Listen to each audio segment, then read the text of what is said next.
Net দিয়ে ঢেকি লাগায় স্কুলে যায় না। আমি সকালে চলে যাবো, বৃষ্টি দিয়ে রেডি করবো।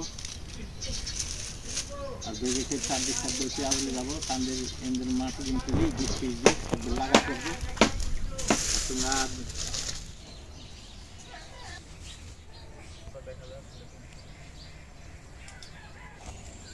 আসসালামু আলাইকুম। তো দর্শক দেখতে পাচ্ছেন রসগুলো সংগ্রহ করেই কিন্তু আমি একেবারে খাঁটি গুড়গুলো তৈরি করি। আজকের গুড়টি এক ভাই চাঁদপুর থেকে অর্ডার করেছে। তো আপনাদেরকে দেখাবো যে নিজের গাছ থেকে নিজেই রস সংগ্রহ করে সেই রস দিয়েই সরাসরি কিভাবে খাঁটি গুড়গুলো তৈরি করতে হয় এবং তৈরি করি সেটাই আপনাদেরকে দেখাবো। দেখতে পাচ্ছেন রসগুলো জাল হচ্ছে। যেহেতু একেবারে ছোটবেলা থেকেই এই গুড়ের সাথেই সম্পৃক্ত, তাই যে কোনো ধরনের গুড় আমি তৈরি করতে পারি ইনশাল্লাহ। আর আজকে বাটি গুড় তৈরি করব, এক ভাই কুমিল্লা থেকে চাঁদপুর থেকে অর্ডার করেছে।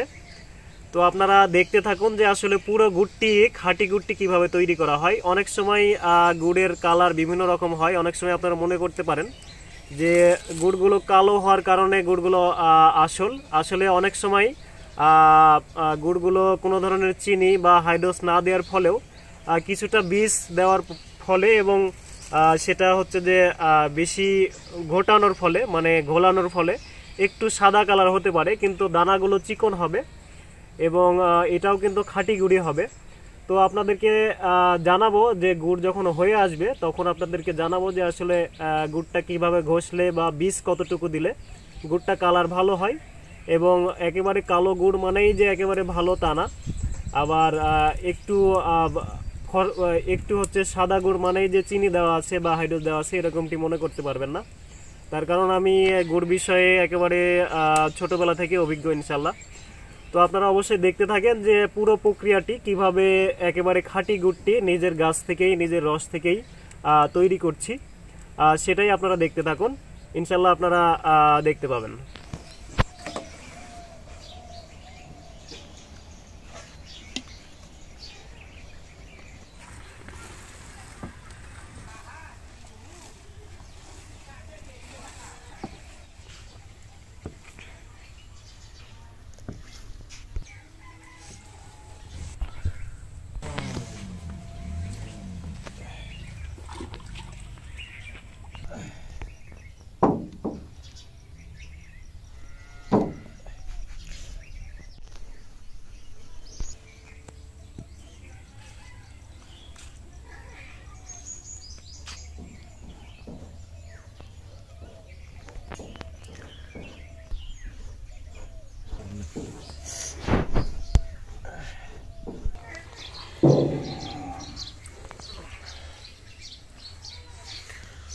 বীজ নিয়ে আসবে।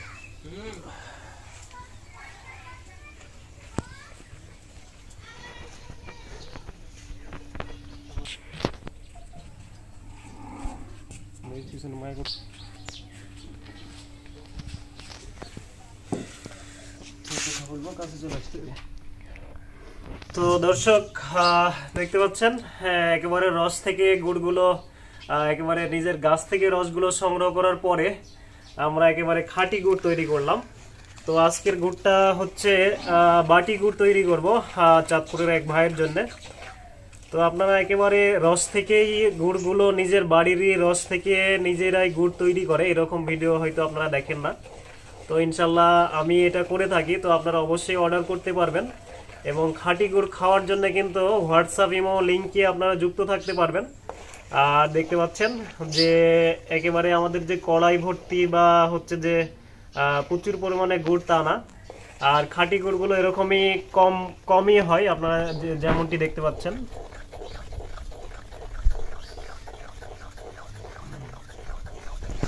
তো গুড়গুলো জাল করার পরে আমরা হচ্ছে যে বীজ দিলাম, আর বীজ যখন একটু বেশি দেওয়া হবে তখন কিন্তু একটু কালারটা সুন্দর আসে আর দানাটা হয়।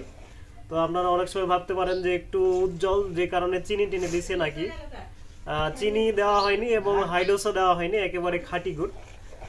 আর এভাবে যদি আপনারা ভিডিওগুলো দেখতে থাকেন তাহলে বুঝতে পারবেন যে আসলে খাঁটি গুড়গুলো কিভাবে তৈরি করা হয়। তো আপনারা নেওয়ার জন্য অবশ্যই যোগাযোগ করতে পারেন স্ক্রিনে দেওয়া নাম্বারে।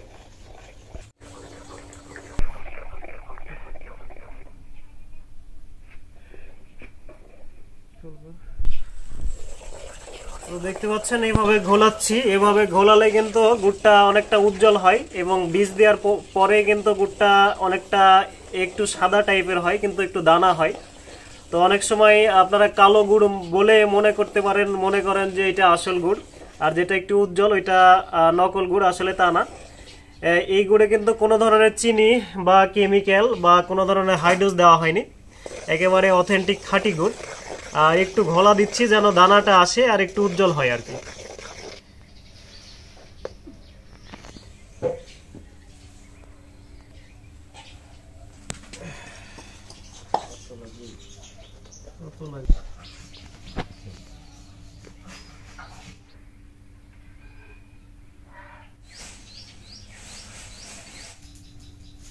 একেবারে খাঁটি গুড়, কোনো ধরনের সোডা কেমিক্যাল বা কোনো ধরনের চিনি ছাড়াই কিন্তু গুড় তৈরি করলাম। তো আজকে এক ভাই চাঁদপুর থেকে গুড় চাইছে, তো বাটি গুড় চাইছে, যে কারণে বাটি গুড় তৈরি করেছি।